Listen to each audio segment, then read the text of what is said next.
I'm Zach. And I'm Michelle. And this is a Couple Games YouTube channel. So in this video, we are excited to talk about our top 5 most overlooked games. So we did a podcast episode on this like years ago, and we called it, I think, games that need more love, or like games that don't have enough love. So this time we kind of retitled it, and we have a new list. We've played a lot more games since 2 or 3 years ago, and we just are excited to talk about the games that people don't talk about as much. Yeah. So with that, I'll kick us off. The first one on the list is the Networks. Now, this is a little bit older game, 2016, something like that. That doesn't seem too long ago. But in the Networks, you are running your own TV network. You are grabbing shows that are of different genres, like comedy, drama, crime, things like that. And you're also getting ads to make money, and you're hiring stars to be in your shows and things like that. The cool thing about this one is the shows you get, they score you points, and then they age, go into season 2, and they score you a different amount of points. And so as they age, they might get better. They might get worse. Well, they do eventually drop.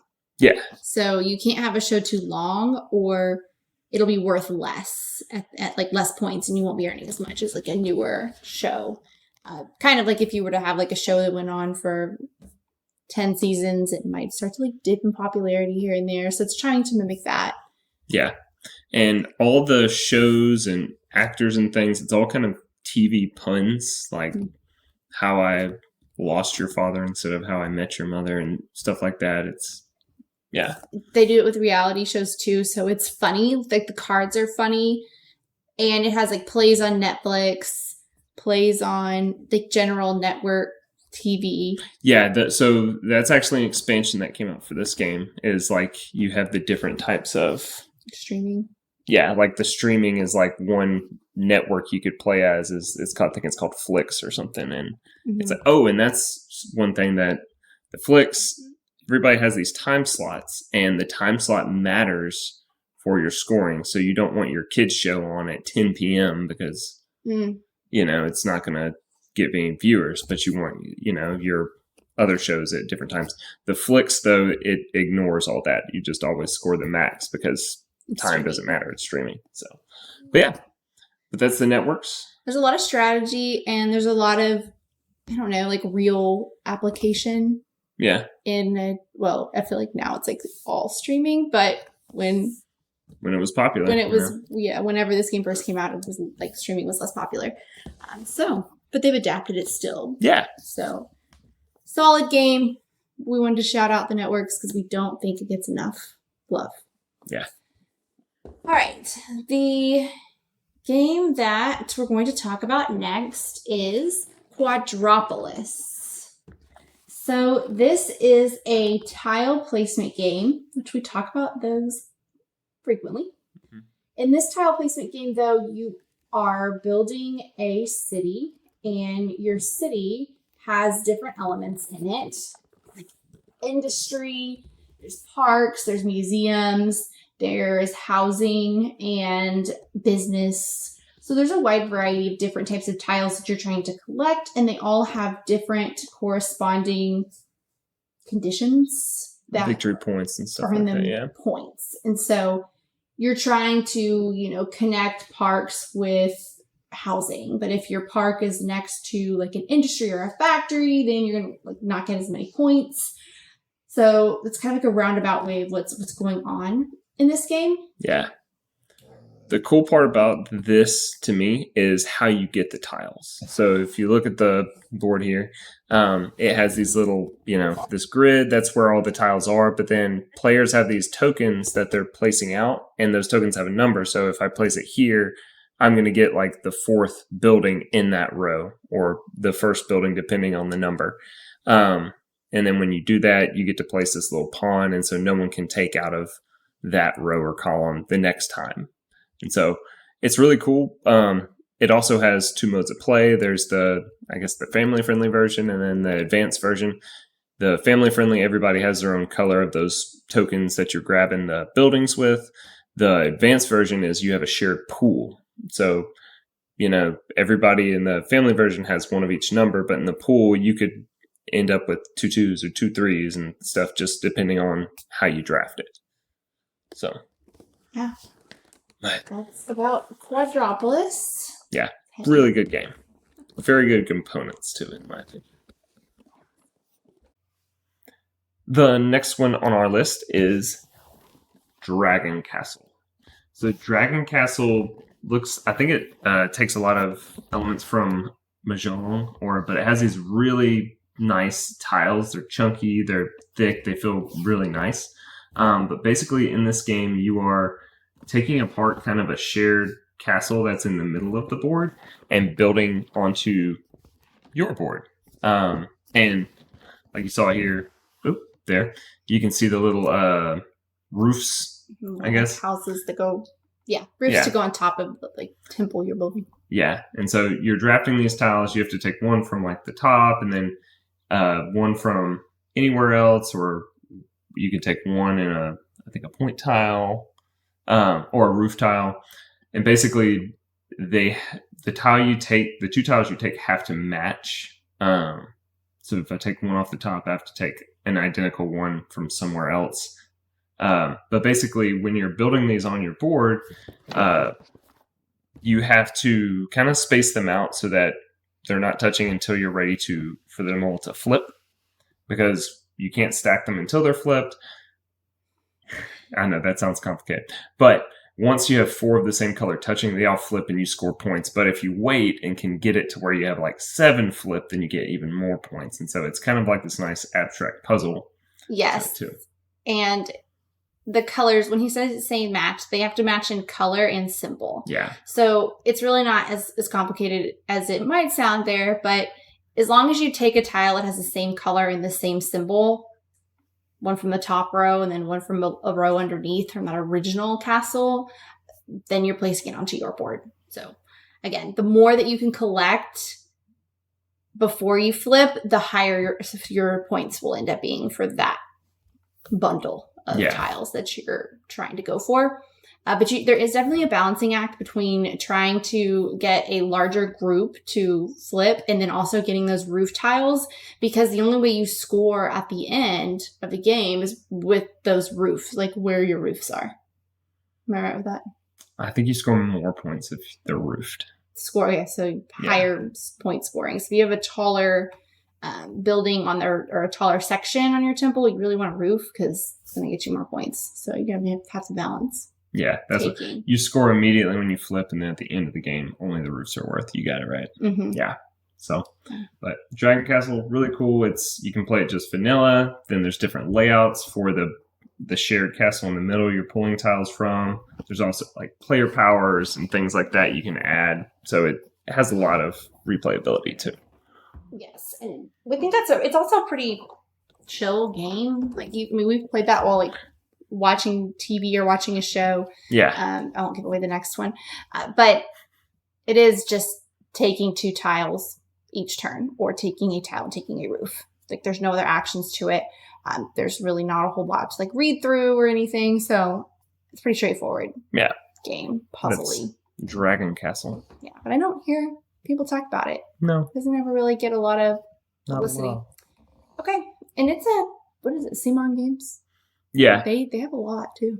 Yeah. They've gone through a lot of Simon, Come On, Cool Mini or Not. They have a lot of names. Okay, well, another game that I think needs more love and attention is Ex Libris. So in this game, you're building a magical library. We used to talk about this and kind of always play it around Halloween, but really it's just kind of a wizard magical library themed game played in time. You are collecting books in this game, and they're on cards. They're on... Just put it down. There you go. The way you collect books is through cards. So they're also alphabetical. So as you're building this library, you're trying to keep it in alphabetical order. It could be 3. The max your library can be is 3 bookshelves tall.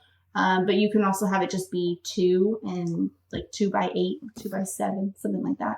Or you could do 3 layers tall, but it can't be more than 7 or 8 cards wide. Something like that. So there are some like parameters, but there's also different places you get to go. I'm trying to think, like whenever you're going places, it's more like worker placement. Yeah. And these places trigger different actions in your. That's how you get the book cards. Generally, is how you go to these places and you either swap out books, or it lets you draw cards, or what have you, or it lets you shelf the books that are in your hand, because the ones that are in your hand necessarily aren't on your shelf, and so you have to get the cards and then you have to put them on the shelf. And then you have to plan how you're going to place them, because you're trying to get them in that alphabetical order, and you can't move them around once they've been placed, unless maybe you go to a special place that allows that to happen. There's also different objectives in this game, and they're usually individual, so you don't necessarily know what the other person could be going for. So there's different genres of books in this game. I'm going to move this out of my way.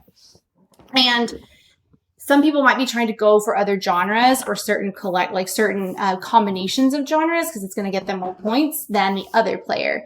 And sometimes there's actually genres that'll hurt you or get you negative points too. So you might be trying to avoid that genre. And I mean, it could be like the history genre, or the like horror, or there's like a science one. Yeah, there's like technology.